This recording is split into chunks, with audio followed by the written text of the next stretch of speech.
Hello and welcome everyone. In today's video I will be dogfighting Milo. Alongside with the dogfight I'll be giving some tips and tricks and advice from which Milo and of course you can learn and correct your mistakes in the future perhaps.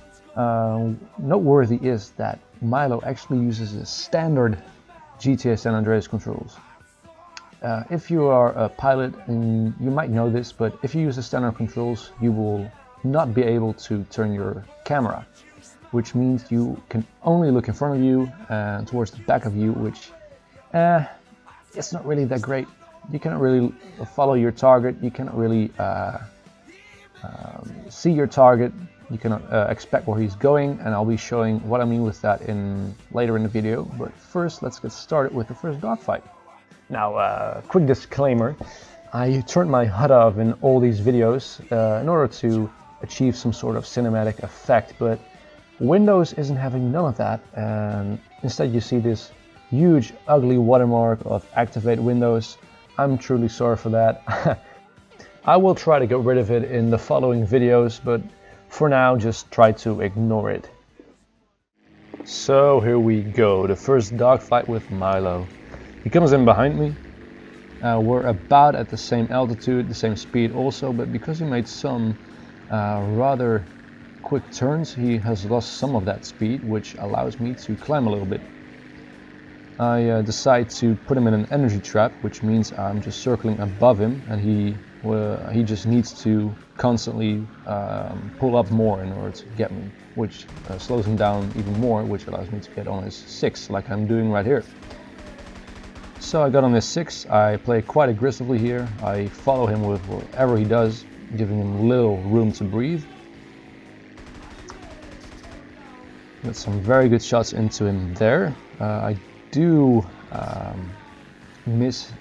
do not follow him that well now for some reason, but I do stay on his 6, except for here I decide to break off because I didn't really trust it, or I wanted to try something else. He climbs up very steeply now, which slows him down dramatically, which again allows me to get on his 6. Here we go, and it should be done any moment now, and there we go. There it is. Let's see, he hit me for 24 damage, which isn't that much, but he hit me nonetheless, so good job there. So here in the second dogfight we are located above the beautiful skies of Los Santos. Now I'm in a bit of a problem. Milo is above me and we're about at the same speed, which means he has an advantage. So what I'm trying to do is create some distance. I'm doing a split S here at the point where he fades away, he cannot see me anymore. I dive under him, he dives down, I go up, which allows me to pull a maneuver which allows me to get on his 6. Now I'm making sure that I dive down so I get more speed, which allows me to climb back up again and chase him. Again, I'm playing quite aggressively here. Just staying on his 6, following him with whatever he does, and putting some shots into him. This is getting quite disastrous for him. He could be down any minute now. I think here we go. Yeah, there we go. And the problem with using the standard controls is, by the way, he didn't hit me at all. So that's a good thing for me, not for him. But the thing with standard controls is you just cannot look where your target is. You cannot follow him, you cannot chase him. In short, it's just pure guesswork, pure luck, if you can call it that. And I'll be showing you what I mean with that by playing with the controller myself. So here we go. So here we are. I'm flying now with a controller, as you might notice. I can turn the camera a little bit, but not much. And here we have Milo, and as you can see I just cannot see him that much well. I can only see him at the corner of my screen, and I think I'm losing him here completely. Yeah, I just have no idea where he is. Oh, there he is. He just popped up. And this is just disastrous for me. I'm practically flying blind here. I make some feeble attempts to spot him, but there he is on my 6. So I'm just trying to do some quick maneuvers around buildings in San Fierro, but it doesn't really go well. Milo is on my 6th. I'm trying to do it again, but oh, I actually got on his 6 here a little bit, but I immediately lose him again. There we go. I'm stalling here, that's not good. And Milo is on my 6 now, which puts me in a very, very disastrous situation. I'm trying to do some overshoots here, but again, I have no idea where he is. I'm looking behind me here, and there he is. I'm trying to do some stunts.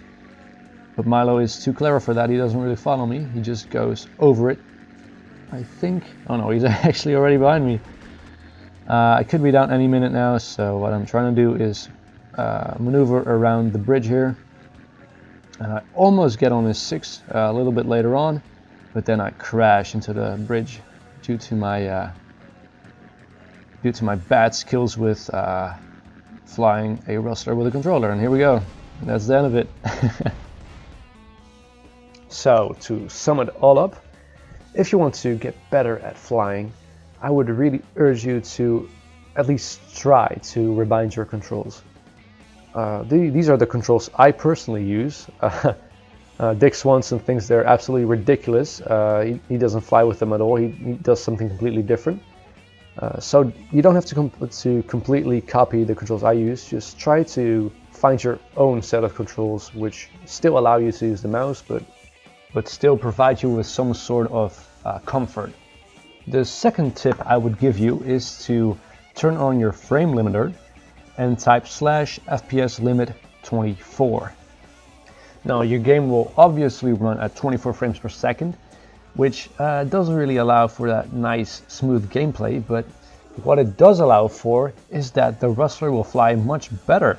The reason for this is that the game was actually made to be run at those 24 frames per second. And you can see this effect, for example, by swimming. You swim much faster if you use 24 frames per second than if you would use 60 frames per second. The same counts for the rustler. You will be able to maneuver easier with 24 frames per second. You also accelerate a little bit faster. So I do urge you to use the frame limiter on 24 frames per second. So that's the end of this video. I really hope you enjoyed it. I hope you learned something. If you need any help, just shoot me a message on Discord or on YouTube. I will try to respond as quickly as I can. I would really like to thank Milo for his cooperation. We had actually a blast dogfighting, flying in general. It was great. So thank you all for watching, and until the next video.